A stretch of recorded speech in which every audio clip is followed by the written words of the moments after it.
Welcome to another edition of the Sim Racing Garage. I'm Barry Rowland, and today we have another review for you. We have the Derek Spear, or DSD, Pro Short Throw Sequential Shifter with a bent knob option. So let's get started. Now, there have been a lot of reviews on the DSD shifter done before, written as well as video on the internet. We've seen people using them on their rigs. Derek has been selling this unit for quite some time now, even though there has been some revisions to them as they go along. This is the Short Throw Pro Shifter with the bent handle. Now, I like the short throw instead of long throws on my shifters. I have the ARC carbon that I have set up for a short throw also. I wasn't going to review this, but some folks asked me if I would do a review on the DSD Sequential because I'd already done the ARC carbon. They just want to see what the differences are between the shifters. So I thought, oh, well, that's a good idea. I dropped Derek a line, see if he could get one out to me to review, and he did. Again, Derek is a great guy to deal with. He'll do anything for you, and he usually makes some very good products. Now, there are 3 bolts in the housing on this, and this is a metal housing. And the 3 bolts, I'm sure, add a lot to the structural integrity of this whole assembly. The bottom bolt and nut, I'm assuming, is going to be where the pivot point is on the shifter, but hey, we're going to find that out later.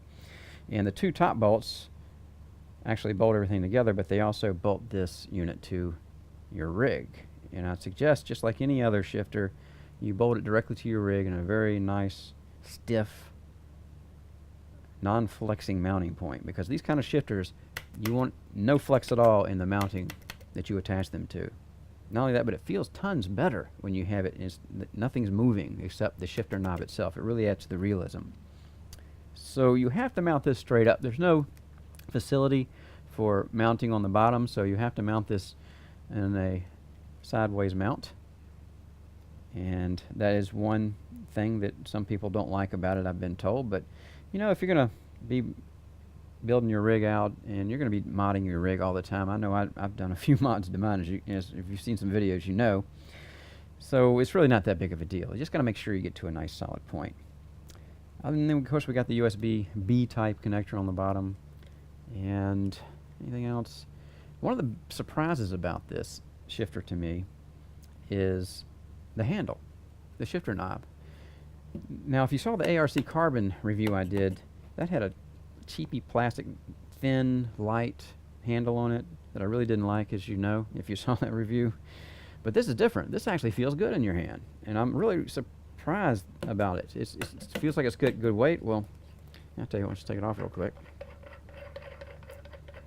Take a look at it, like we like to do here at the garage. And the reason it's so solid and it has nice weight to it, it's got this nice long brass insert in this handle that have the threads, of course, that match the threads there. And it's got some nice weight to it. And it's real important to have a knob with nice weight to it, to me anyway. It really adds to the feeling of the shift. It makes things feel more dense. It's solid, I guess, is what the word I'm reaching for here. And I have actually I had a Honda S2000. And I replaced that with a nice heavy ball shifter. It really made a difference in the feel. Now, you don't have to use this knob, although I could see if I was using this shifter and this was the only sequential I had, I would probably keep using this knob. It seems fine to me. But you can, of course, because these are standard threads, mount any aftermarket shifter knob to it also. Just make sure it's long enough to take all these threads, because if not, then you'll have to put a nut under it and lock it with that nut and have some exposed threads, which probably really doesn't matter. It's just one of those things that I like to dress up my stuff as much as possible. But then again, some of my stuff looks pretty ragged on my rig. So yeah, the handle is really a surprise to me, and just holding in my hand and working the mechanism, it feels like a pretty good shifting mechanism. But we're really not going to be able to tell until we get it mounted solidly to something and driving the car to see how it really feels. Anything else we want to talk about here? I guess that's about it. What we're going to do now is we're going to pull the handle off, we'll pull the cover off the top here, and take a look inside and see if we can see how this shifter is working. So we'll do that next. Now we have the top of the shifter off, and I wanted to show you guys how this shifter works. But unfortunately, what I'm looking at here, you really can't see down inside exactly how everything is working very well. We can see this much. I can show you how if we look here, the shifter, when you shift it, you can see it hits that threaded rod in there as a stop. And of course, if we go the other way, the same thing is happening. But past that, I can't really show you much. So that's not good enough for a Sim Racing Garage review. We're going to have to take this thing apart. So we'll go ahead and pull the shifter completely apart. We'll lay all the parts out, and I'm sure then we'll be able to better see how this shifter works. So we'll do that and get right back to you. All right, now this is what I'm talking about here. This is how you actually take a good look at a shifter. We can see much better now how everything works. First, the housing is an aluminum housing with the sliding door on it. And these panels are the walls, or the real walls of the actual shifter, fit together like so. And then all that slides in, of course, with the shifter inside of it. All this slides in as one unit.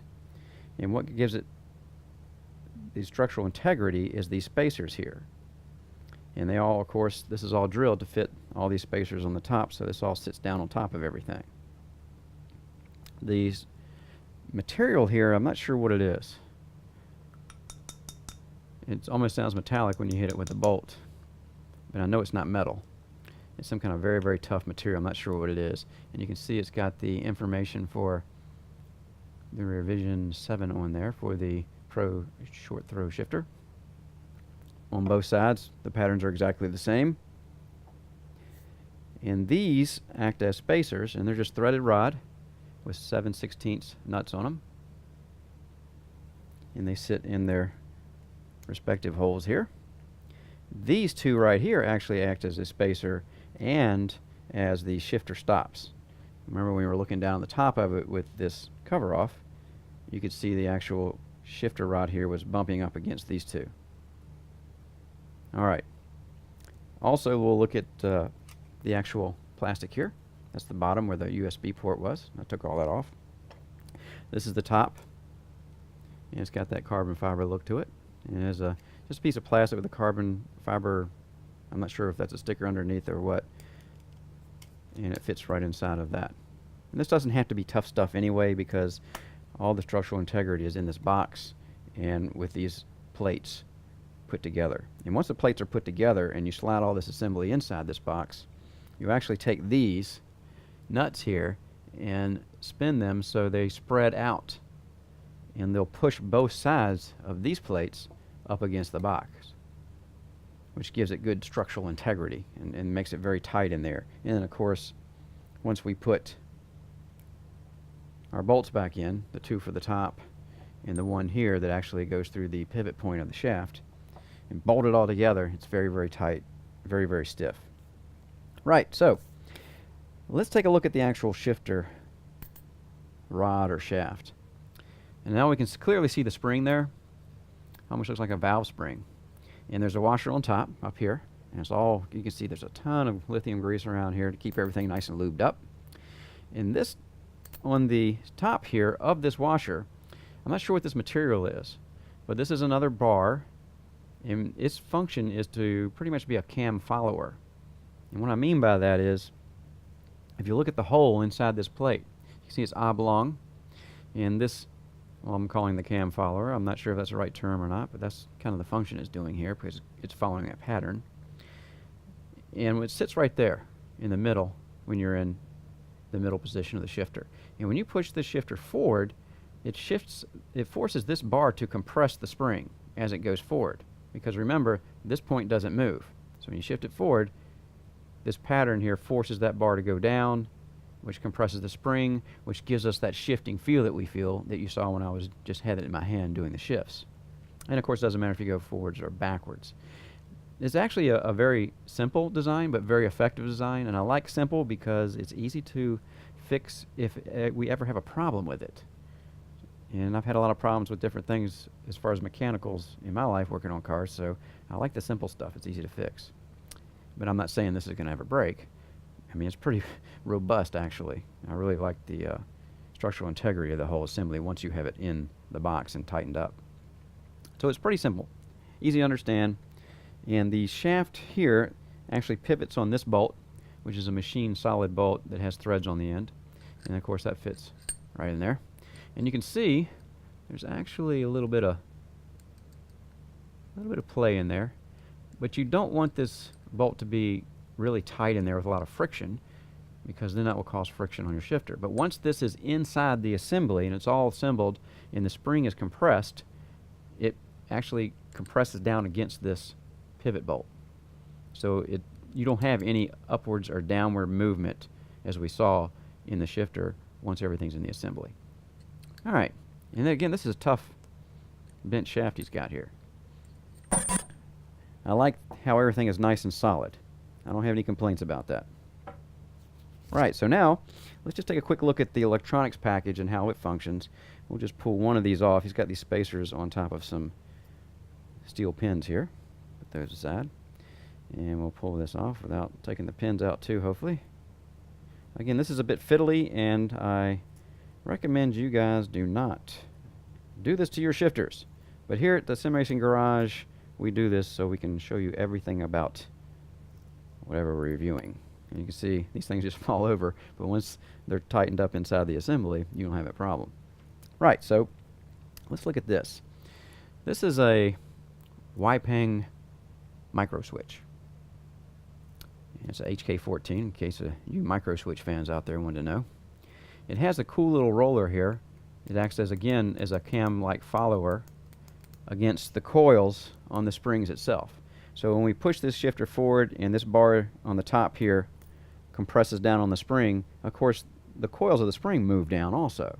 And when they move down, this little cam here will get compressed.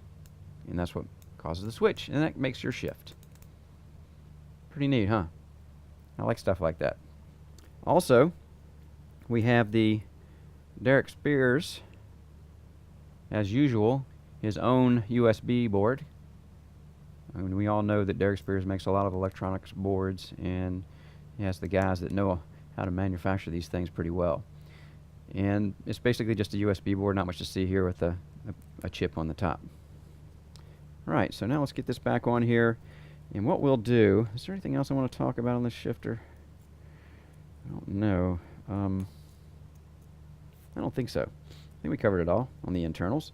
You guys can now see how everything works. So now what I'm going to do is put it all back together. And once I get it back together, I've made a custom plate out of some aluminum over there to mount it to my rig. And we'll get it mounted and take it for a ride and see how it works. Alright, we are in the Skippy, or the Skip Barber open wheel race car at Summit Point Raceway. We have the DSD sequential shifter already mounted, and we'll go ahead and drop in the car and do a few laps, or a couple laps. And as you can see, I have the shifter close-up superimposed on the rest of the driving picture, so you can see both things at once. Now, using a sequential in the Skippy car is pretty authentic because they do have sequential shifters in them. In iRacing, it's quicker to use the clutch to shift than to take my foot off the accelerator and then shift on the upshifts. So I use the clutch when I upshift, but downshifting you can rev match just by blipping the throttle, and that's not a big problem. At least in iRacing, that's how it is. Alright, first thing I noticed about this shifter is the handle, or the knob. It really feels good. And as we saw before previously in the part of the video, you could see that it had that nice brass insert almost all the way down the whole handle length, and that gives it a nice bit of weight. And the size of the knob as far as the diameter is very nice too. It really fits the hand well. I really like the handle in the shifter. I was actually again surprised how good that felt. So now I'm using the shifter, and I also noticed that the spring has good tension. I suppose most people would be happy with that spring tension, but I would like to be able to dial that up a notch and maybe find another spring and put it in there. And I might try that, because even though it's got good tension to it, I just like something a little heavier. But as we saw in the video when I had it apart, you can actually go in and do that without too much trouble. and put another spring in and try that. Of course, you couldn't go too hard of a spring because I don't know how much tension that those side plates that actually hold the follower cam and actually gives you, it compresses the spring when you give it a push either way. You wouldn't want to put too much pressure on that. I'm not sure what the wear capabilities are of that. Anyway, I'm having fun using this shifter. It's very positive with the stops. The spring compresses nicely when you're using the motion back or forward, and the stops are very positive.